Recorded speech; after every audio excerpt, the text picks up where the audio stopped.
we decided to try this towering potato thing.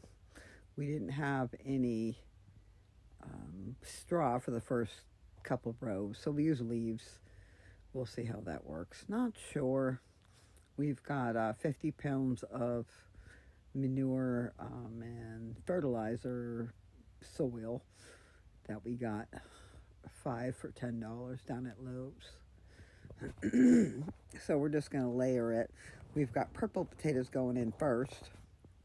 And, it doesn't really show you how you water it, or I know that potatoes don't really like water, but they need some water. So, is the rain good enough? Because the bottom, how do you get that? I'm not really sure how that's going to work. But this is the first time trying it, so we're just going to keep layering it.